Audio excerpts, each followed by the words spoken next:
So what are some of the biggest lessons you learned from those mentors or the people you were working with? The biggest thing you learn that you don't expect when you go into law is when you're a deal lawyer, which is a transactional lawyer who doesn't go to court, who basically does contracts, and that's all that they do. That's the majority of lawyers in America. When you're that kind of lawyer, you are not a fighter in the boxing ring all of the time. And people who go to law school, they've seen a lot of television, they've seen the Law and Order and the Suits, and it's all litigation all the time.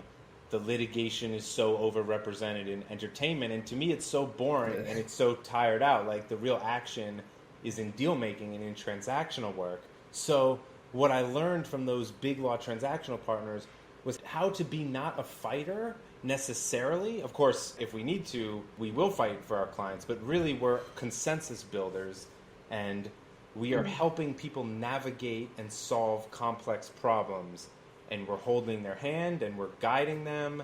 We're giving a holistic analysis that includes perhaps non-legal factors, and there's so much that goes into that that's so rich, other than just, this is the case, these are the facts, we're going to fight in front of the jury. The partners really understand how to focus on the client objective, which oftentimes is much larger than what the lawyers are working on. So you have to appreciate how small you are as a transactional lawyer most of the time. That doesn't mean that you're small in general, because there will be those moments when the transactional lawyer steps in and we have to close the deal and we have to do something miraculous for the client. But most of the time we're laying low and we're just keeping order and keeping everybody happy. So that aspect of law I learned from the big law partners, and many litigators who try to be transactional lawyers, they just don't get that. We have a word for that in law. We say they're not commercial. You don't want a reputation of being not commercial. Doesn't mean you're a pushover, but you don't want to be so aggressive and annoying that it ruins the business deal.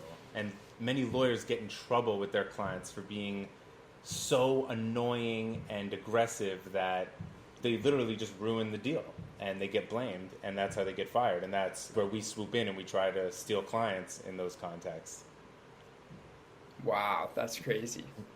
So what's the most complex problem you worked on at a big law firm?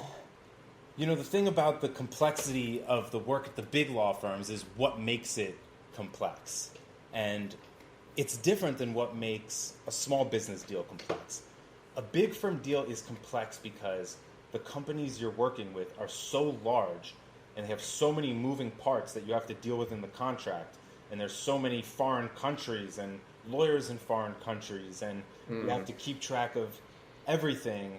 And the agreements themselves can be like 150 pages, 200 pages, and you really have to know that inside out. So I've been in and out of these books for years on end trying to master my original specialty, which was debt finance. And it's absolutely grueling, but these contracts are not like small business contracts because they govern every little aspect of a massive company. So when I do the deals for the small businesses, I have no problem using a 10 or 15 pager for the same type of deal that in the big firms you would have had to use 150 pages and endless other things going on in countries around the world. So nowadays, the stuff I deal with in terms of project management and running process, it's easy because maybe there's one or two foreign countries at most, but it's not every day I'm going to be dealing with 10 different countries on 5 different continents like we used to deal with in the big law.